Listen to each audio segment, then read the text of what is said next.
Alors bonjour, je me présente, je suis Jocelyn Gage, je suis biostatisticien au Centre Antoine Lacassagne et je vais vous présenter les résultats d'une étude qui consistait au développement et validation d'un nomogramme pour prédire l'acceptation de la vaccination contre le SARS-CoV-2 chez les patients atteints de cancer. Donc tout d'abord un peu le contexte de l'étude. Bon, comme vous le savez tous, les vaccins les plus efficaces comme le Pfizer ou le Moderna ont montré une efficacité supérieure à 90% avec un très bon profil de tolérance. Chez les patients atteints d'un cancer, donc le risque d'hospitalisation ou de développer des formes sévères est accru. Le taux de mortalité est accru, comme le démontre une publication dans Lancet en 2020, où ils ont estimé à 30% ce taux. Donc les patients atteints de cancer, c'est une population cible pour la vaccination. Donc l'objectif de l'étude, comme je vous l'ai dit, c'était de développer et de valider un nomogramme afin de prédire l'acceptabilité de la vaccination contre le SARS-CoV-2 chez les patients atteints de cancer. Donc pour ça, on a mené une enquête de cohorte prospective, multicentrique, regroupant 4 centres hospitaliers des Alpes-Maritimes. La période d'inclusion, c'était entre le 11 novembre et le 12 décembre 2020. On a fait passer un auto-questionnaire validé et modifié pour l'enquête auprès des patients. Les critères d'inclusion, c'était patients atteints d'un cancer âgés de plus de 18 ans, avec une indication de traitement par chimiothérapie, radiothérapie, hormonothérapie ou surveillance. Les critères de non-inclusion étaient simples, compréhension du questionnaire impossible et prise en charge chirurgicale exclusive. Au total, 1244 patients ont été inclus dans l'étude. Donc, maintenant, une brève définition de ce que c'est qu'un nomogramme. Donc, ça permet de faire des prédictions personnalisées d'un événement. Donc, nous, ça va être l'intention de vouloir se faire vacciner à partir des caractéristiques cliniques et biologiques d'un patient. Ça permet de faire un graphique en 2 dimensions. Et actuellement, c'est vraiment facile d'utilisation grâce aux nouvelles interfaces web telles que Shiny Square. Donc, pour créer notre nomogramme, on s'est servi d'une cohorte, par rapport à notre cohorte principale, on a fait une cohorte d'apprentissage avec 70% des patients. Toutes les variables qui étaient statistiquement significatives lors de l'analyse bivariée ont été incluses dans l'analyse multivariée. On a vérifié la multicollinarité des variables mesurées à l'aide des facteurs d'inflation de variance. Et ensuite, on a réalisé un modèle de régression logistique classique avec sélection des variables de type pas à pas descendant utilisant le critère AIC. Au niveau de la validation de notre nomogramme, on s'est servi de la cohorte de validation, donc 30% de nos patients. La mesure de la performance de notre nomogramme, on s'est servi de l'outil d'une matrice de confusion avec l'exactitude, donc l'accuracy, la sensibilité et la spécificité. On a évalué la discrimination et la calibration de notre nomogramme. Tout ça a été réalisé grâce au logiciel RStudio et des packages que vous voyez notés. Donc au niveau de la description de notre population, 1244 patients, comme je vous l'ai dit, ont été inclus dans l'étude. 243 ont été exclus parce qu'ils ne nous avaient pas retourné le questionnaire. Donc on a eu 1001 questionnaires analysables. 2 patients ont été retirés de l'étude parce qu'ils étaient en situation de chirurgie exclusive, donc ça faisait partie des critères de non-inclusion. Donc au final, 999 patients ont été définitivement inclus dans l'analyse statistique. Donc en termes de caractéristiques cliniques de nos patients. Donc on avait environ 50% des patients qui avaient moins de 69 ans. La répartition était équilibrée au niveau des hommes et des femmes. Et nous avions majoritairement des patients qui étaient traités par chimiothérapie, radiothérapie ou en surveillance. Au niveau des résultats du questionnaire qu'on administrait aux patients. Donc, quasiment tous les patients n'avaient pas été atteints par le Covid-19. 50% d'entre eux avaient un antécédent de vaccination contre la grippe ou avaient présenté une vaccination antigrippale en 2020.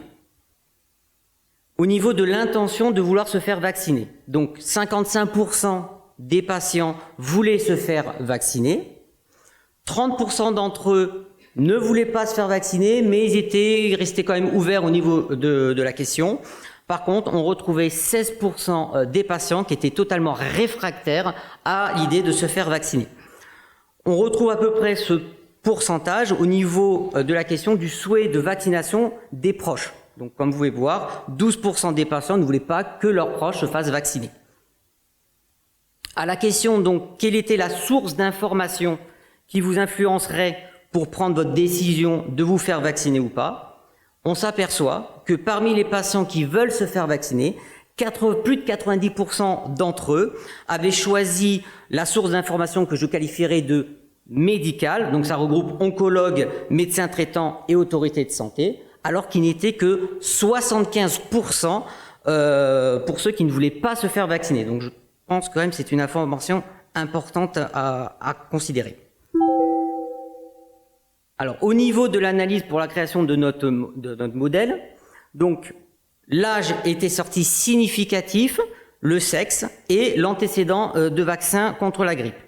Au niveau de l'analyse multivariée, donc comme on peut le voir, les hommes et les personnes âgées de plus de 69 ans avaient environ 1,5 fois de plus de chances de vouloir se faire vacciner. Au niveau de l'item, donc antécédent de vouloir se faire antécédent de vaccin contre la grippe, ceux qui avaient cet antécédent, ils avaient 5 fois plus de chances. Donc tout de suite, on voit que c'est une variable qui va être très importante dans notre modèle. Au niveau de la validation de notre modèle, donc on a fait utiliser donc un nomogramme dit dynamique. Donc ce qui est bien avec ce type de nomogramme, c'est que avec nos 3 items, on fait juste varier les catégories au niveau de chaque variable et ça nous sort directement la probabilité. Donc là, il n'y avait que 3 variables, donc je vous ai affiché toutes les probabilités en fonction des cas. Et l'enseignement vraiment qui est important à tirer, c'est que les femmes de moins de 69 ans qui n'avaient pas d'antécédent de vaccin contre la grippe n'avaient que 33% de chance, de probabilité de vouloir se faire vacciner, alors que les hommes de plus de 69 ans avec un antécédent de vaccin contre la grippe, ils ont plus de 80% de chances de vouloir se faire vacciner. Au niveau donc de la performance de notre modèle, donc au niveau de l'accuracy, donc on est à 62%, associé à une sensibilité de 65% et une spécificité de 60%, et en termes de discrimination, on est à 0,61. Notre calibration de notre nomogramme, excusez-moi, peut être qualifiée comme bonne. En conclusion, donc les faiblesses de notre étude, comme vous pouvez tous le voir, donc c'est une étude qui est préliminaire, limitée uniquement aux Alpes-Maritimes. Le nombre de variables recueillies était faible. On aurait certainement dû recueillir le performance statut, le type de cancer, le stade clinique et aussi les autres comorbidités. Au niveau, donc tout ça, ça nous permet pas de faire des analyses qu'on peut dire en sous-groupe et certainement que ça doit jouer sur la performance de notre modèle. Les forces, donc on a permis d'identifier 3 variables qui permettent de prédire la volonté individuelle de se faire vacciner contre le Covid-19. La validité de notre modèle peut être jugée comme satisfaisante, d'autant plus que les résultats que l'on vient de montrer sont parfaitement concordants avec une précédente enquête menée auprès de 2500 personnels de santé de 17 établissements des Alpes-Maritimes qui ont mis là aussi en évidence que l'âge, le sexe et l'antécédent de vaccination étaient vraiment des variables importantes dans la volonté de se faire vacciner contre le Covid-19. Donc en perspective, donc afin d'obtenir donc une couverture vaccinale de plus de 70%, ce que souhaitent les autorités de santé, il est déjà nécessaire de mener des études cliniques à plus large échelle, avoir des décisions réglementaires qui sont claires, une nécessité d'une approche pré-vaccinale pédagogique et enfin des informations adéquates. Pour conclure toute cette présentation, on pourrait très bien imaginer notre clinicien lors d'une consultation. Il voit un patient arriver, il voit tout de suite son profil, donc ça va être un homme de plus de 69 ans. Il va juste lui poser la question « Avez-vous été vacciné contre la grippe ?» S'il répond oui, il va savoir que c'est une personne qui va vouloir se faire vacciner, donc c'est rapide. Au contraire, s'il voit une femme arriver de moins de 69 ans et qui n'a pas d'antécédent, il va savoir à la question « Êtes-vous fait vacciner ?» qu'elle va pas vouloir se faire vacciner. Donc, il va tout de suite adapter son discours et donner les bonnes informations pour inciter cette personne à vouloir se faire vacciner. Je vous remercie de votre attention.